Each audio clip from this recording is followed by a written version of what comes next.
are based on using a visual pacer.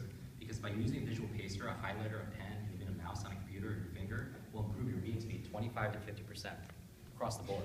And I don't think the expert is always the person standing on stage. I think, you're the expert, so you test it on you.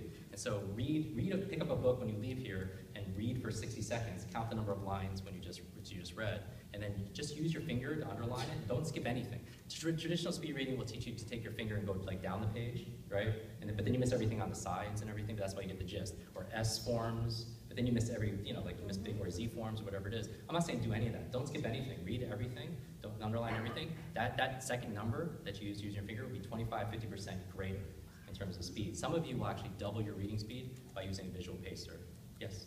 So much of my reading is online. How Online. do I do that? Yes. So a lot of people, what they'll do is they'll actually use their mouse. And it's a wonderful, and I'll tell you why this actually works.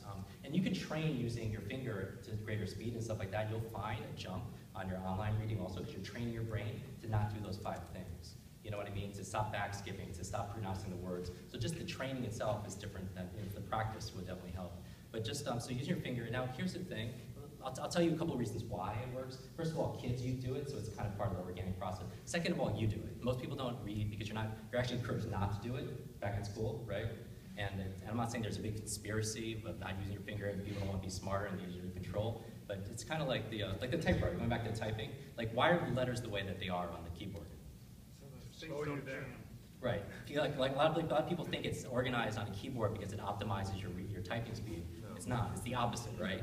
It's literally because back then when they had typewriters, what happens if you type too fast?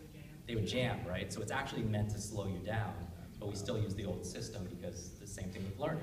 Memory, everything. You still memorize the same thing over and over again, rote, repetition, and that's fine back then because there was no information to remember, right? Nowadays, I was with, over Google, the chairman of Google says the amount of information that's been created from the dawn of humanity to the year 2003, which is only 10 years ago, that amount of information is now created every 2 days online. Right? And that is insane, right? The half-life of information in your industry is just, it's like light speed, right? So that's why learning is so important. And so learning is the one skill that will allow you to get everything else. Like when you get sharpened the saw there, then you can apply it towards, all these other categories because it's a meta skill. It enables all the other skills. Yes? How do you read the dictionary? The dictionary? Vocabulary builder. Vocabulary. So I don't know if we'll have time for that here. But there's a lot on our Kwik Learning blog also. So there's hundreds and hundreds of articles on SuperheroU, YOU.com, and QuickLearning.com, which are our sites. And it's all open source, it's all free, right? And so we do an event called SuperheroU, and it's, we have people like Sir Ken Robinson and some amazing people speak, but the attendees